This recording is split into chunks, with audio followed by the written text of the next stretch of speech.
Hi everybody, Lynn Carnes here, and I'm continuing my series on how to run your mind instead of having your mind run you. And I think of the mind as having a lot of components. A lot of people think it's just the brain and the thoughts in the brain, but it's actually, in the way I think about mind, it's mind, body, emotion, spirit. And what I want to talk about today is the body part, which is the physical sensations that come with the kind of times we're living in now, but frankly come all the time. Because we have developed almost like an architecture of how our body works and what it feels, and then when we feel that, what we do with it. The simplest example I can think of is when we get hungry, we eat. But a lot of times when we're not hungry, but we feel unsettled, we eat. I know I do. I almost can tell the state of my mind by how many times I go into the pantry looking for something, to eat. We do things to stop the feelings in our body. One night back in January, I had really what was the closest thing to a full-blown panic attack I've ever had. And it was amazing how quickly, when I thought I wasn't going to be able to breathe because I had really bad sinus drainage, I was in the middle of the night, I was out of bed, lights on, sort of running out the door before I realized, oh, Lynn, breathe through your mouth instead of your nose and you can actually breathe.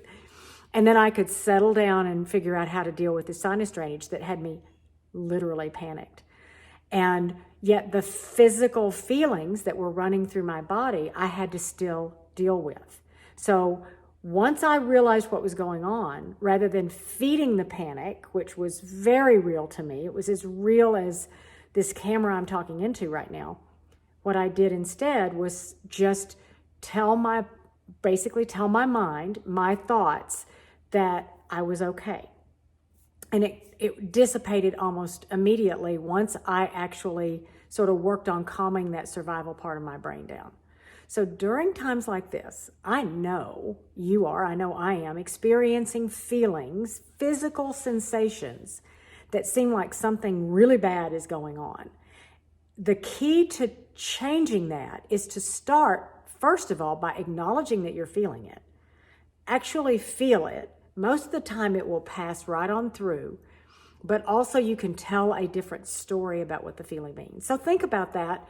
See if you can allow the feelings without letting the feelings run away with you. If you can do that, if you can allow that discomfort, I think you'll find that you're in better position to make the moves you need to make, to plan properly for your family, to make the decisions that will get you through this time, and frankly, to find a way to truly enjoy it. Because if you can feel the stuff you don't want to feel, you can also feel the stuff you do want to feel, like contentment and joy and gratitude.